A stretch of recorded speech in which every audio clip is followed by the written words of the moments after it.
In the year 2000, a few miles up the road here in Pella, Iowa, the Principal Financial Group opened an IT office, employed a lot of local people.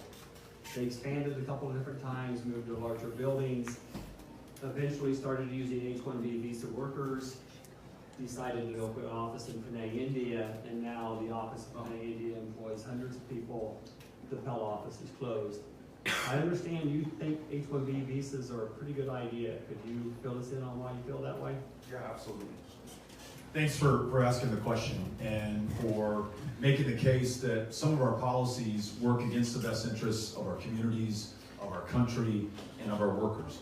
I want to make sure that in our administration, we produce a tax code that will punish countries for offshoring jobs that were located here in this country, that this country made possible by our investment in each other's education, in the infrastructure, in that broadband internet that made that IT company's investment and success possible in the first place. But I also want to make sure that when we have job openings, millions of them in this country, that we are unable to fill with people who were born in this country, that we make it legal and possible for people to come here and work those jobs.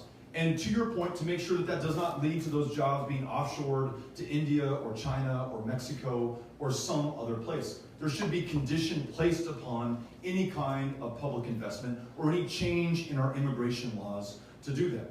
But I know from traveling in Iowa, being in this community today, being in places like Storm Lake, immigrants are increasingly part of the population and part of the success that we see in our communities. Especially smaller towns all across America are being revived by immigrants who are taking a chance on moving to them. And very often, not just working the high technology, high skill jobs, but working jobs that are in demand, that ensure that we have the food that we depend on. Going back to Storm Lake, Iowa, those who are working in the meat packing plants very often are not born in Storm Lake, Iowa. They're born in Guatemala or El Salvador or Mexico, and they're coming here for the privilege to do the work that no one else was willing to do.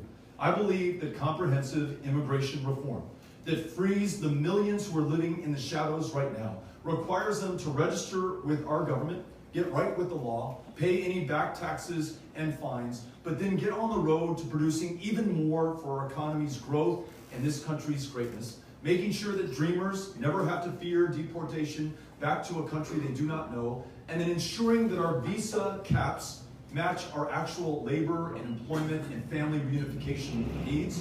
That not only is in our economic best interest, that is in our safety and security best interest, and this country, comprised of immigrants and asylum seekers and refugees, it's in the best traditions of America as well. Thank you for asking the question. Appreciate it.